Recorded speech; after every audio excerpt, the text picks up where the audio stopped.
Hail travelers, and welcome to the Knight's Realm. Here in the realm of Camelot, I, the Guardian Knight, delve deep into the archives of popular culture and entertainment to bring you all my own perspective on such matters. Well, here we are. We've made it to the final chapter of Michael Bay's original Transformers trilogy, the film that some to this day say should have marked the conclusion to the Bayformers franchise, either because they hated the films outright or because they felt this third film wrapped up the appropriate loose ends.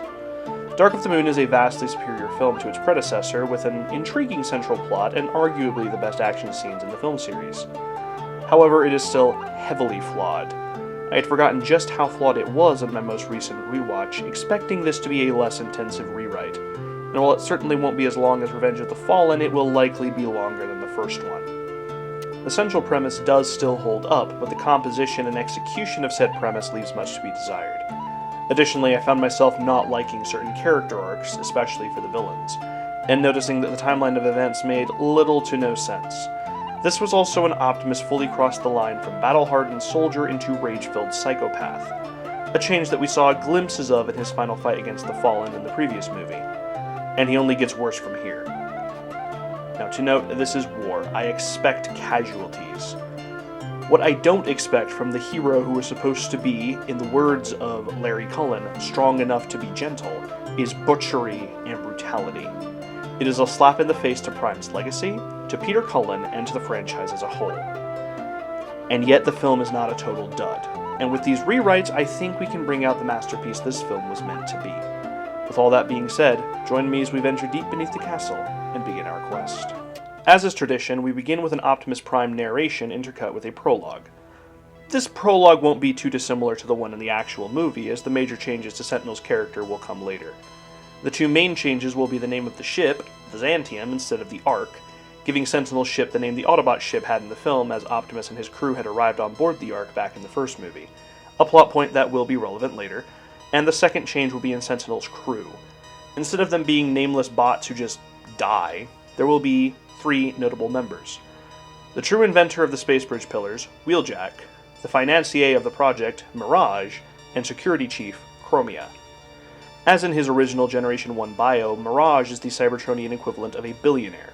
Wheeljack is a scientist, as he usually is, and Chromia is the female version of Ironhide. Sentinel, instead of being the inventor, is the advocate of the Space Bridge project, having chosen to support its creation even before the war. We'll get more into the details of the project as we go, because there are a few other changes made to it that will recontextualize certain plot points. Cybertron, our home. Once, we were the greatest civilization in the cosmos. Peaceful, fearless, strong. Then came the energy crisis. Then the Decepticons. And then the war.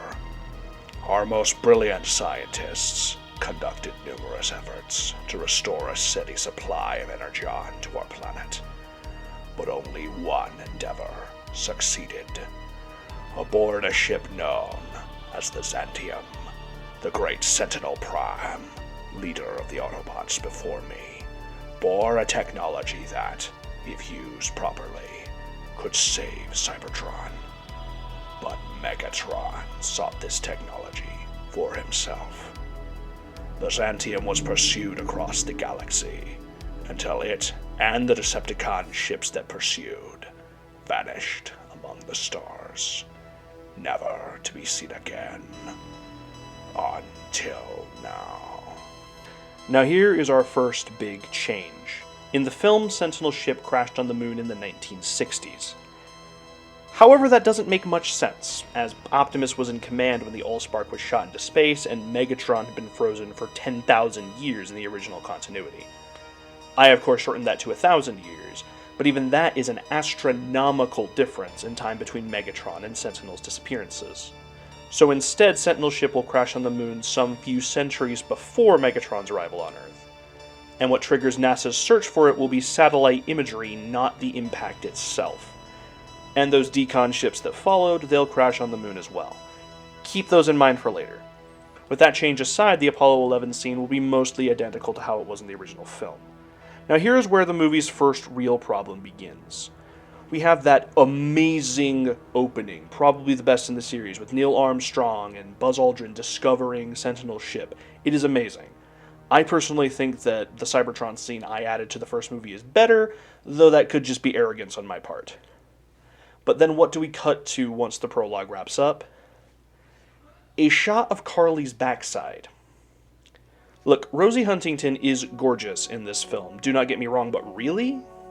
We cut from NASA discovering an alien vessel on the moon, and an introduction of intrigue in the government involving the Transformers to something more appropriate for a trashy romance movie. The film's number one problem is its refusal to linger on the actual cool bits.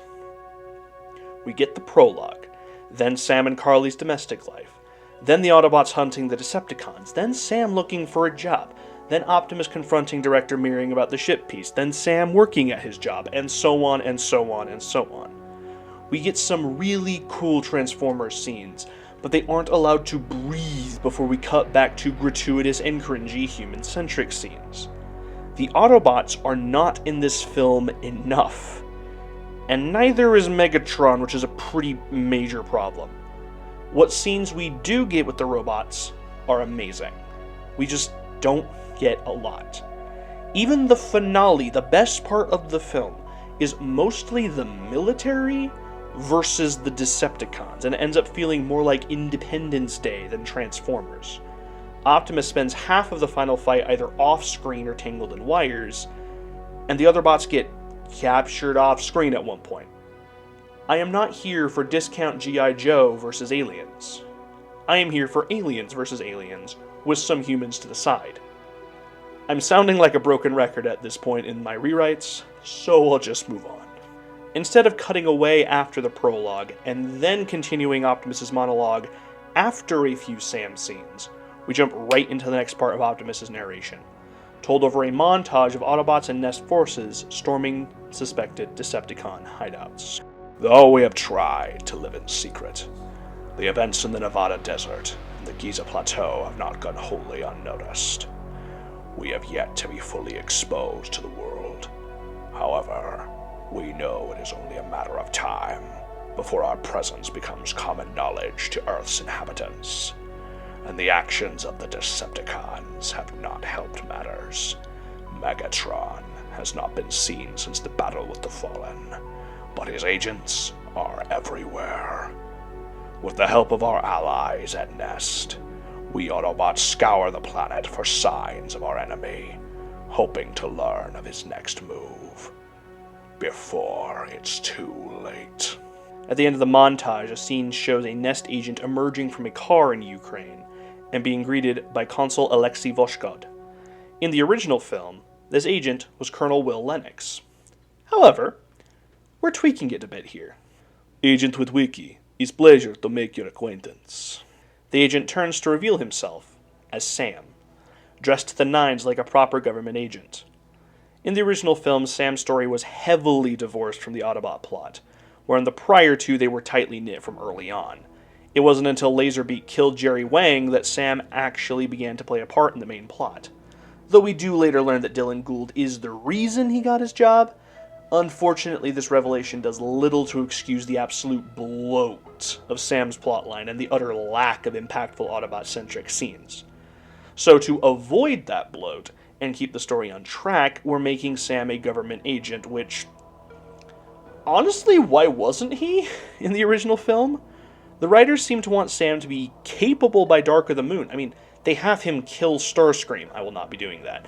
But they didn't seem to want him to lose his loser persona, which is honestly odd. I mean, character arc? Anybody? Anyway, though Sam is in the driver's seat instead of Lennox in this scene, it plays out in much the same way, with Voshkod telling Sam about strange activity in Chernobyl. The setup for this scene will be identical, with Voshkod being shifty, Laserbeak spying on the soldiers, and the discovery of the Energon fuel cell. Here's where we change it up a bit. One of the biggest crimes of this movie was teasing a certain Decepticon, but then barely featuring him. We're fixing that. As Lennox's team, because Lennox is in charge still, infiltrate Chernobyl, The camera pans back to reveal that they are being watched not only by Laserbeak, but a gigantic Decepticon with a large cannon for an arm and a single yellow eye, who is seated before a large monitor and watching them via security feeds. Only a species devoid of logic would dare enter a place that is deadly to them. With his single normal hand, he presses a few buttons on a console. Go, my pets. Teach them the error of their ways. At this point, the events of the original film happen as they already do. The driller comes out, grabs the fuel cell, and terrorizes the Nest agents, among whom is Sam, and then Optimus transforms in from truck mode, wielding his energon blade and his axe, and frees the cell from the driller, which then retreats. Optimus's optics narrow at the retreating monster, and then he sees a single pinpoint of yellow light staring out from the shadows of the compound. No, it cannot be.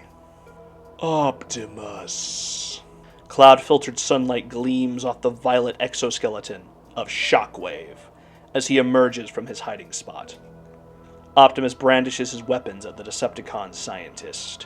Why are you here? You were left behind on Cybertron. Megatron had need of me, and as for Cybertron, do not worry. I will lay my eye on its surface again, soon enough. Shockwave blasts the ground between himself and Optimus, creating a cloud of dust that allows him and his pet to escape. Prime charges into the dust, only to find that his quarry has vanished. Who was that? That was Shockwave, Megatron's chief scientist, and the mastermind behind much of the horror of the war. What was that he was guarding? Optimus approaches the object, his optics widening in shock. Impossible. This is an energon fuel cell. One built for a particular ship. Wait a minute. Where's Vushgod? From here, poor Alexei is filled full of holes by Laserbeak, who delivers his creepy, "Pleasure doing business with you," before flying off. Nest operatives arrive to discover the Ukrainian consul's corpse, swiftly determining that his injuries were caused by an energon weapon. Because unlike in the films, the robots don't use giant bullets in these rewrites. I do not understand that choice. In literally every other continuity, the Transformers have mainly used energy weapons, with a few exceptions, like swords and missiles. This is like stormtroopers suddenly using shotguns in the next Star Wars project. As if the sequels couldn't get any worse. As an aside, I know that Mandalorians did use shotguns or slug throwers at one point in time. However, that was specifically as a countermeasure to lightsabers and their ability to deflect blaster fire.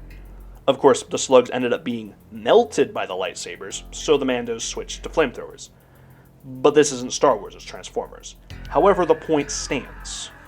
What is the reason to eschew energy-based weapons when they are superior to projectile weaponry in almost every way? Transformers don't have lightsabers, bar Megatron's usage of one in the 86 movies.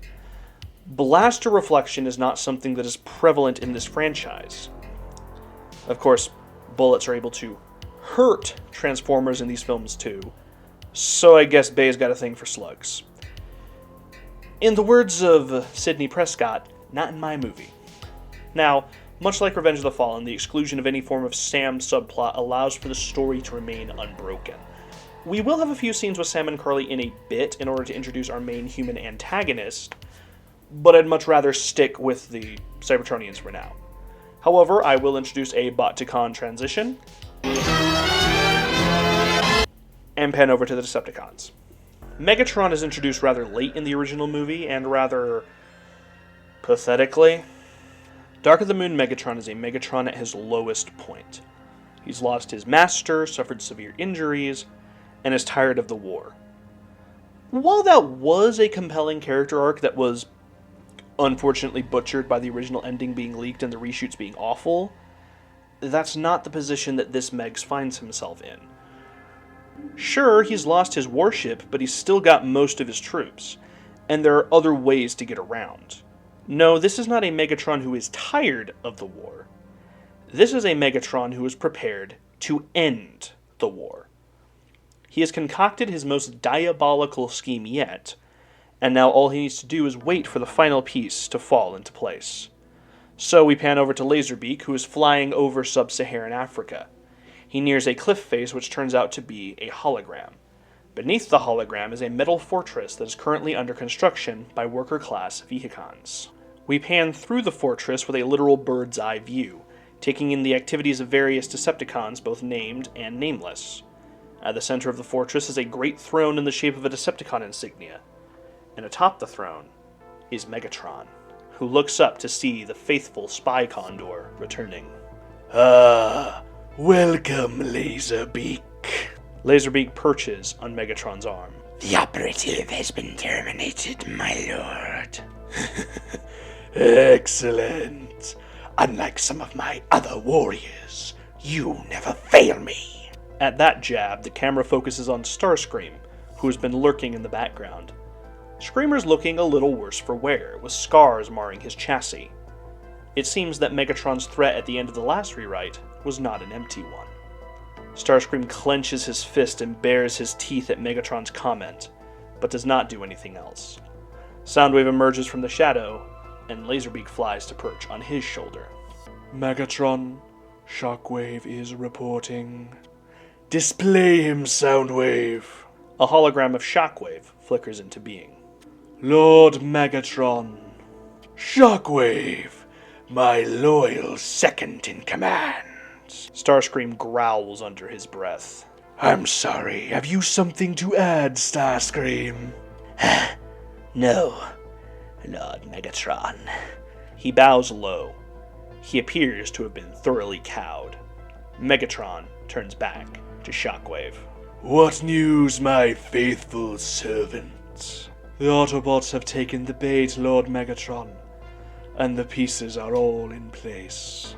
Excellent. All we need to now is wait for Optimus to play directly into our hands. And then, at long last, this war will end. This next part is another scene that won't change much. Optimus confronting Meering about the fuel cell, meeting Buzz Aldrin, which is actually an incredibly cool scene. I mean, Optimus Prime meeting one of the first men on the moon. That is beyond awesome. Peter Cullen even said that it was his favorite scene to perform in any live-action Transformers movie. And of course, the reveal of who Sentinel is are all perfectly serviceable things. The only real changes are the absence of Wheeljack and Mirage, or Q and Dino. So stupid. The name of Sentinel's ship, and the presence of Sam. It's nice to have a scene where I can just say, this one works, and move on. Though it is a bit disappointing that I haven't done many voices in this one yet. That'll change soon, don't worry, but this part of the original movie is actually solid. Just wish the rest of it was. But then I'd be out of a job, so you win some, you lose some. After everyone has been briefed on the entire connection between NASA and the Xantium, Optimus turns to Ratchet. Ratchet, bring your medical kit. We may need it. Right, Optimus. Jazz, you're in command while we're gone. Bumblebee, Skids, you'll accompany us. If we're lucky, the crash vault will be intact. Meering asks how the Autobots plan to reach the moon. It's time for the Ark to fly again. Now one might wonder, if the Ark has been here the whole time, why didn't the bots take that to Egypt in the last movie? There's a few answers to that. Answer number one is stealth. Though the Ark possesses cloaking technology, much like the Nemesis, it is not infallible. A big cargo plane was literally the stealthier option. Additionally, the Ark is not a warship. It has some weapons, but none that are anywhere near the level of the Nemesis. Neither did Stratosphere, to be fair, but Jazz's plan was to rely on stealth, not engage the Decepticons directly. Jetfire just ended up accidentally ruining that plan. And on top of that, unlike the Nemesis, the Ark was designed pretty much purely for space travel, not travel within an atmosphere. It has the wherewithal to achieve escape velocity and even to orbit a planet, but it's better in space than within an atmosphere. It is, after all, an Ark, not just a giant bus. Its purpose was to transport the Autobots among the stars and drop them off on uninhabited planets, leaving only a skeleton crew after a while, namely Optimus, Ratchet, Ironhide, and Jazz. Bumblebee was one of many scouts launched out of the Ark who were sent out into the galaxy to search for Energon and, hopefully, the Allspark. And finally, the big reason. The Ark has absolutely massive engines that require literal tons of Energon in order to even take off. Remember, the bots were strapped for Energon back in Revenge, and Jazz wasn't going to burn literal tons of Energon for a continental jaunt. Stratosphere required much less fuel than the Ark, and the Nemesis had a more efficient fuel system. But even then, that would have started to have problems soon enough, which goes a long way to explain Megatron's frustration and desperation. Of course, with the Allspark's Energon caches having been discovered, both sides are in much better shape than in the last movie.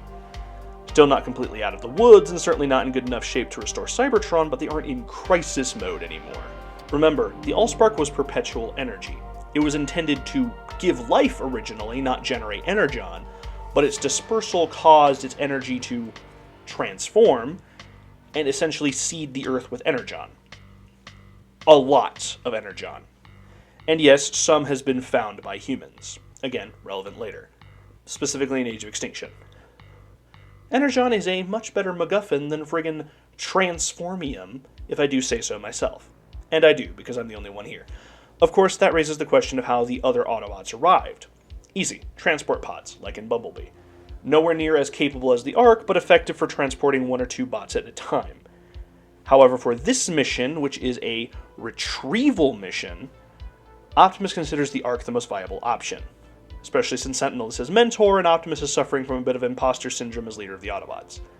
As the final part of a trilogy, and considering that I positioned Optimus as the main protagonist of these rewrites, which made his death in Revenge of the Fallen incredibly difficult to work with, let me tell you, this movie is the culmination of Optimus' arc. He is continually struggling with his decisions as a leader, from launching the Allspark into space, to dispersing his energy, to bringing the war to Earth, and he's even still reeling from being killed by Megatron.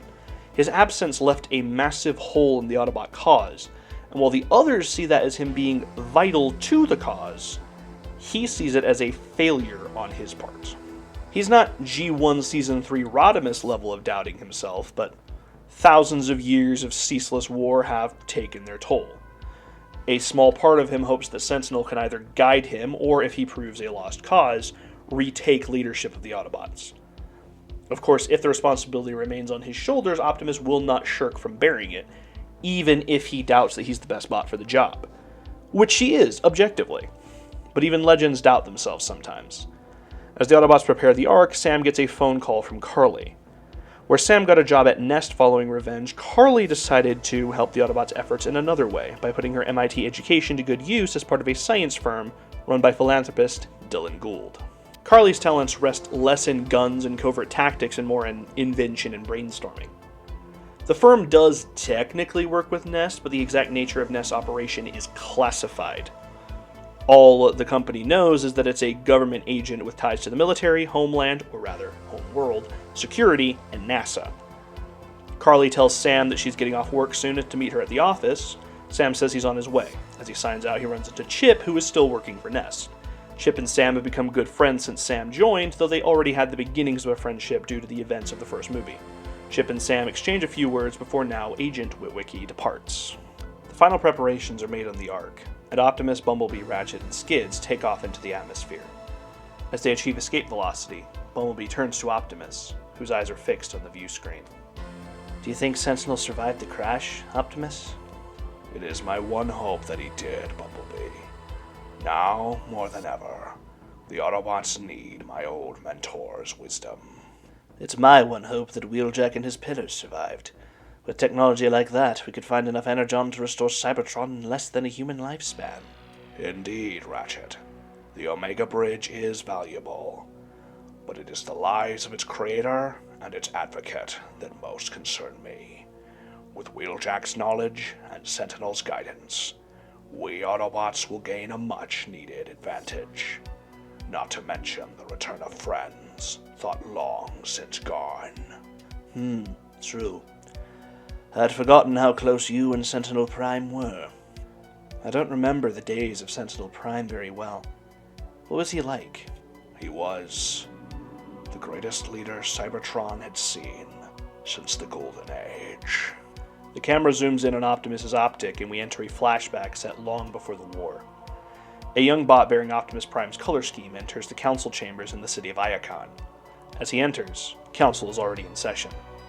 Stood on a platform in the center of the room is a striking figure of blue and orangish gold, Sentinel Prime himself, who is addressing the 12 members of the High Council. Cybertronian tradition dictates that the governments of the planet is overseen by 12 High Counselors and 1 Prime, in homage to the original 13 Primes. These issues cannot continue being ignored, esteemed counselors. The functionist system is obsolete and oppressive. We do not live under Quintesson rule any longer. Those slave drivers have not been seen in this system for thousands of stellar cycles. We need not kneel to their ancient ways any longer. The functionist system has kept Cybertron's society stable since the end of the Golden Age, Sentinel Prime. What need have we to abolish it now? Have you not seen the riots, Counselor Halogen? The people are chafing against their chains. They long to break free. Our society is on the brink of war, because the old guard will not yield to the new. You speak of the Kaon riots. Those upstarts are nothing more than rabble-rousers. Do not underestimate them, Maximus. Their conviction runs deep. Esteemed councillors, Sentinel Prime, I propose that we adjourn this meeting until another date. Allow the members of the council to discuss Sentinel Prime's proposal. The motion is seconded, Alpha Trion. The other 10 counselors agree to adjourn as well. So be it. As 11 counselors lower their podiums and vanish into the deeper chambers, Alpha Trion and Sentinel share a glance. Alpha looks over Sentinel's shoulder and sees the young bot observing. It seems my assistant is waiting for us, Sentinel. Come in, Orion. The young bot, Orion Pax, enters at Alpha's beckoning. Sentinel Prime, this is my assistant at the Hall of Records, Orion Pax. So this is the young bot with the curious mind. Alpha has told me much about you, Orion. It is an honor to meet you, Prime. No need to be so formal, lad. Sentinel will do. Forgive me, Sentinel, but I must go and convene with the council. Orion, await my return at the hall. I'll be there shortly. Just a moment, Alpha. Perhaps I could borrow young Orion for a short time. I'm bound for Kaon to meet with their movement's leader. I'm certain your politically curious assistant could learn a thing or two from such a meeting. It would do him some good to get out of that dusty old archive. Oh, very well. Thank you, Alpha Trion, and you, Sentinel, for this opportunity. I never pass up the opportunity to educate bright young processors. Come along. Alpha Trion watches Orion and Sentinel depart with a twinkle in his eye, before shuffling off to rejoin his fellows. This flashback is meant to establish what kind of bot Sentinel was, so as to set him up with more than just words. It also lays the groundwork for Optimus's admiration for his predecessor, as well as hinting at a certain other character's connection to Sentinel, and how Sentinel was the catalyst for what was once the greatest friendship in Cybertron's history. A friendship that would eventually become the most bitter rivalry since Primus and Unicron. It also sets up world building for the Quintessons, who will be important in the future. By eschewing much of the human subplot, we are allowed to explore the dynamic between the Transformers, which is honestly the highlight of the original film. The few scenes we have between Optimus and Sentinel or Megatron are genuinely spectacular. The problem is that they're so few and far between. Anyone who's seen many of my previous videos will know that the core conflict between Optimus and Megatron is my favorite part of the Transformers franchise. That bond of brothers turned to bitter hatred is such compelling stuff, and I love exploring it, both in their battles and in those moments where either or both of them wonder if they could ever be brothers again. It adds such depth to what could otherwise be just another rivalry between the larger-than-life hero and the maniacally evil villain. Of course, other dynamics with these two have worked in the past as well, such as the thorn-in-my-side narrative in Animated, but I adore the brothers to Nemesis plotline so much. In this version of events, Sentinel is the reason that Orion and Megatronus would end up meeting. A meeting that we'll see in just a bit. We flash forward to the present as Skids' voice cuts through Optimus' reverie. We're on approach now, Prime. Prepare for landing. In another moment of sheer awesome from the original film that we're keeping in, the Ark lands near the remainder of the Apollo 11 module. Far enough away that it doesn't damage it, but close enough that we get to see Optimus Prime next to that monument of Earth's spacefaring history. The Autobots approach the location Buzz Aldrin told them about, and they look out over the wreckage of the Xantium. By the Allspark, I never thought I'd see this ship again. Let's roll. The Autobots transform and begin to drive toward the wreckage. They return to robot mode once they reach the ship. Optimus looks up at the massive craft and flashes back once more. This flashback is set during the war itself, just before the Xantium launched into space. Optimus, not yet Prime, walks up to Sentinel, who is directing the loading of the ship. Sentinel. Optimus, come to see me off? I came to convince you to stay. Cybertron needs you, now more than ever. We can't defeat Megatron without your leadership. I know my destiny, young warrior, and it lies among the stars, not here. We need more energon, and we will not find it here. Then send me. Let me lead the expedition. It's what you've trained me for since we first met. That is not what I trained you for, Optimus. Sentinel turns to face Optimus more fully, a serious look on his face. I trained you to be my successor, to be a prime, not captain of an expedition. I am not worthy of that honor.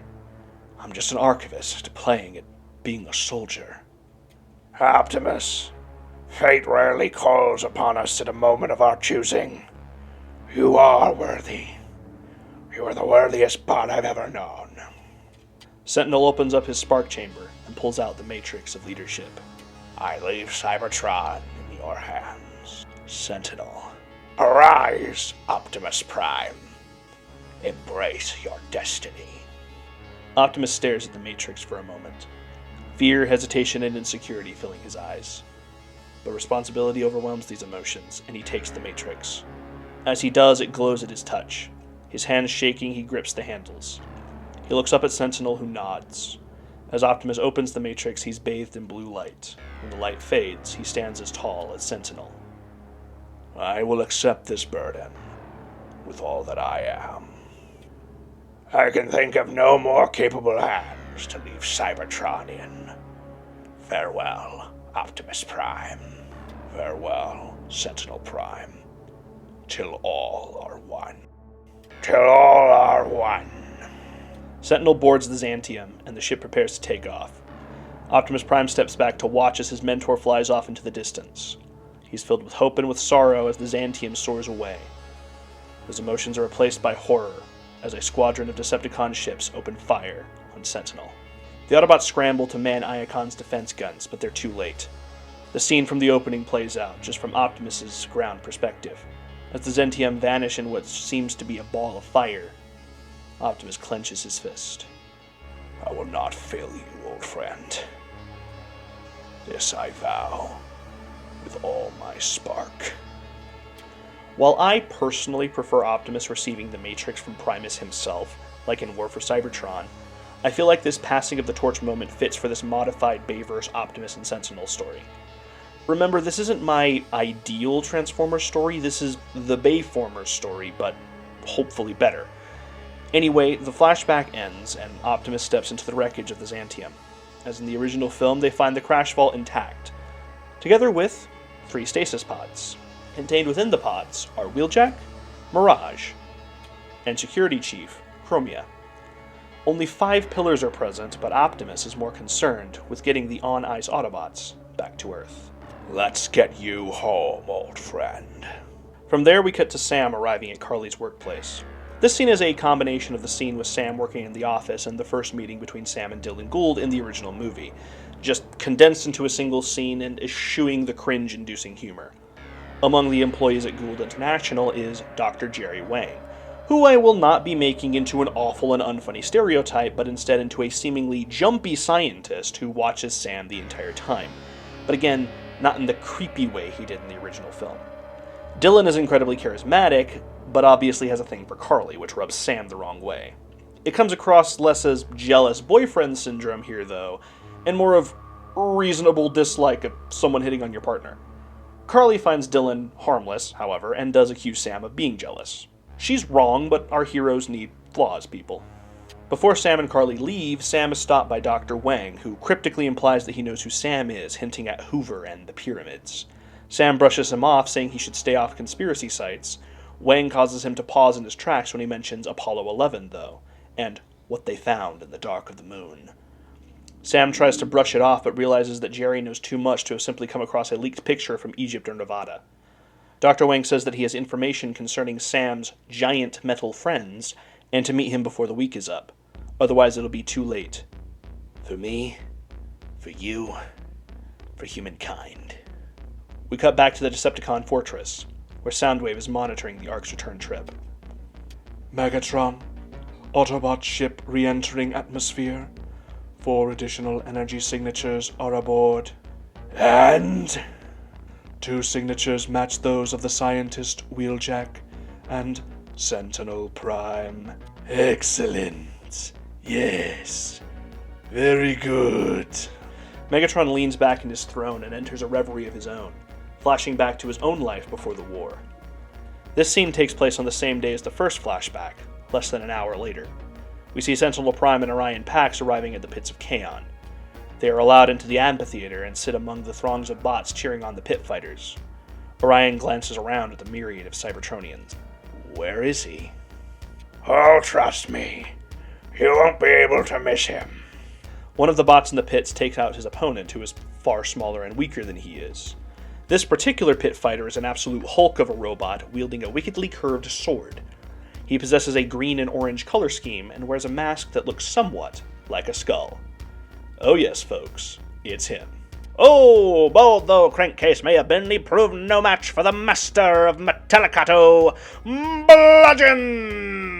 The crowd erupts into a mix of cheers and jeers. Bludgeon has defeated all of his opponents, and now only one bot stands in his way. Femmes and gentlemots, I give you the champion of the pits of Kaon, the monster of the Energon mines, the emperor of destruction, Megatronus! As the announcer speaks, Megatronus walks into frame, flexes his metallic muscles, and extends his arms outward, clutching his signature mace in one hand and a shield in the other. Strapped to his back is the hilt of a sword. Bludgeon turns to face Megatronus and offers a flourish with his sword. Megatron responds to the gesture by beating his shield with his mace. They say you're the best in the game. Let us see if they exaggerated. Megatronus does not respond to the taunt and simply enters a battle stance. The announcer shouts, "Begin!" and the two combatants enter into their duel. Bludgeon is both incredibly fast and strong, and his Metallicato training makes him incredibly deadly. However, Megatronus is quicker than his size belies, and able to take more than a few hits. At one point, Bludgeon disarms Megatronus of his mace and shield, but the champion merely draws his Energon sword from his back. The battle is close, but Megatronus gains the upper hand, breaking Bludgeon's sword in two and knocking the skull-masked warrior onto his back. Megatronus points his sword at Bludgeon's face. Concede, while you still have your limbs. You're good, Megatronus. There is no dishonor in yielding to a warrior of your caliber. Megatronus helps Bludgeon up and retrieves his weapons. He looks up into the stands and sees Sentinel. His dour expression changes to one of elation. As the pits are evacuated, Sentinel and Orion stick around. Impressive, is he not? Incredibly, I'd heard the stories, but to see it in person? That's not his only talent. Prime, you came. Naturally, Megatronus. Our business is of the utmost importance. What of the Council? Have they agreed to our terms? Some are willing to listen. Others are sympathetic to your cause, but unwilling to act without a majority vote, and some are relics of a bygone age. I warned you this would be the case. Words will not save Cybertron. Words will not abolish the oppression of the Functionists, nor will words solve the Energon crisis. Only action will. Words and action need not be mutually exclusive. True, not everything can be solved with politicking, but not everything can be solved at the point of a blade or barrel of a blaster either. The Quintessons were overthrown through force, yes, but it was the wisdom of Zeta Prime that held Cybertron together after the fact. And who is this? Megatronus. This is Orion Pax, Alpha Trion's assistant at the Hall. An archivist, eh?